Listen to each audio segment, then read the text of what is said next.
Formal ବି ମୁଁ ଦେଖିନି। ବାପା ବାପା ଆମର ଆମ ଶ୍ୱଶୁର ଦେଖିଛନ୍ତି ମତେ ତାପରେ ତାଙ୍କୁ କହିବି ସେ ଫାଇନାଲ ଆମ ଘର ମାନଙ୍କରେ ଫାଦର ଫାଇନାଲ କର ହୁଁ ଯୋଉଟା ଡିସିସନ ନେବେ ଆମେ ମାନିବାକୁ ବାଧ୍ୟ। ହୁଁ ଏ ସେ ହାଇ ହସିବେ କହିବେ ଏ ତୁ ସେଥିରେ ପଶନି ତତେ ଘର ଦାୟିତ୍ୱ ଦେଇଛି ତୁ ରାଜନୀତିରେ ପଶନି ଆପଣଙ୍କର ଇଚ୍ଛା ହୁଏନି ମୁଁ ବି ଟିକେ ରାଜନୀତି କରନ୍ତି ନାଇଁ ମୁଁ ଇଚ୍ଛା ହୁଏନି ଏମିତି କିଛି ଭାବେନି ହୁଁ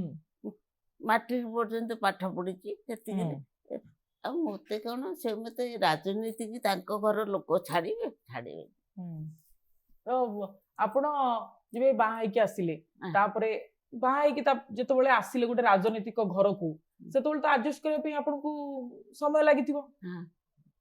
ଆପଣ ଆଡଜଷ୍ଟ କରିପାରୁନଥିବେ ଭାଇ ସମୟ ଦଉନଥିବେ ତାପରେ ଆପଣ ଏକା ସବୁ ଘର ମ୍ୟାନେଜ କରୁଛନ୍ତି ସବୁ କରୁଛନ୍ତି ନାଇଁ ଆପଣଙ୍କୁ ପରିଶ୍ରମ କରିବାକୁ ପଡୁଥିବ ଆମେ ଟିକେ ବଡ ପରିବାର ହୁଁ ହୁଁ ଆମେ 5 ଭାଇ 5 ଯା 2ଟା ଭଉଣୀ